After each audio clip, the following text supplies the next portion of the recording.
నాకు మాట్లాడడం ఎంత కష్టం అని చెప్పినా స్వామినాయుడు గారు పుష్ చేశారు. ఇక్కడికి విచ్చేసిన మెగాస్టార్ అభిమానులకి, అలాగే పవర్ స్టార్ అభిమానులకి,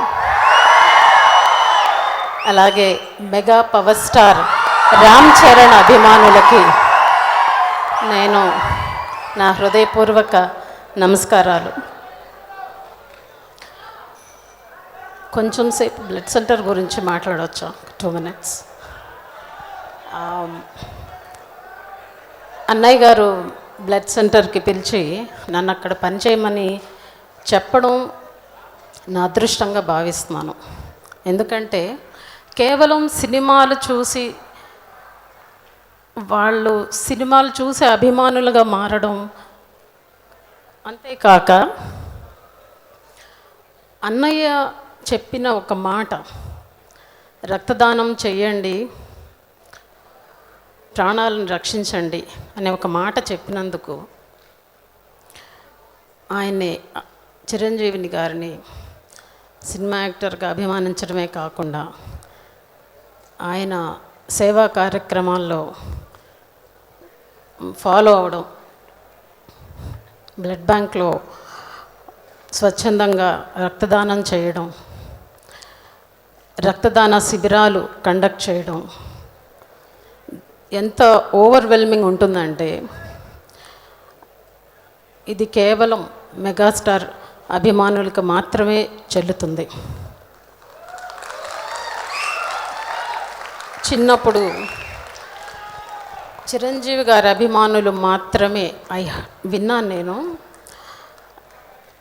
వాళ్ళు స్వచ్ఛందంగా సేవా కార్యక్రమాలు, అన్నదానాలు చేయడం, పెళ్ళిళ్ళు చేయడం, ఇలాంటివన్నీ ఎక్కువగా చిరంజీవి గారి అభిమానులు మాత్రమే చేసేవాళ్ళు. అవి వింటూ పెరిగాను. ఈ రోజున నేను బ్లడ్ సెంటర్లో పనిచేయడం నిజంగా నా అదృష్టం.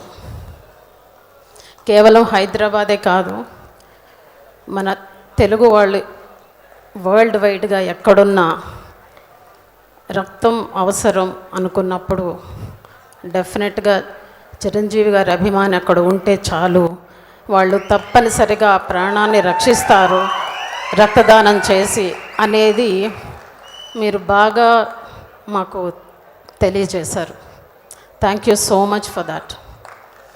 అలాగే మన రామ్ చరణ్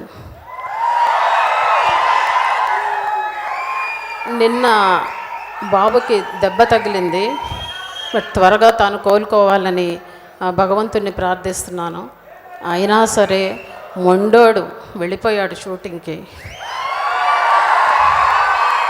తన కమిట్మెంట్కి హ్యాట్స్ ఆఫ్. అలాగే Charan, many many happy returns of the day నానా. ఈ సంవత్సరం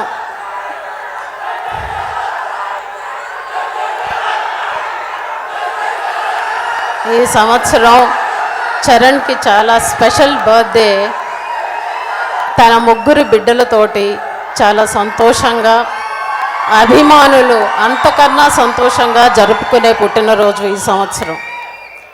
నానా, నువ్వు ఇలాగే మరిన్ని పుట్టినరోజులు నీ కుటుంబంతో, నీ అభిమానులతో జరుపుకోవాలని కోరుకుంటున్నాను. థ్యాంక్ యూ సో మచ్ నాకు ఈ అవకాశం కలిగించినందుకు. Thank you.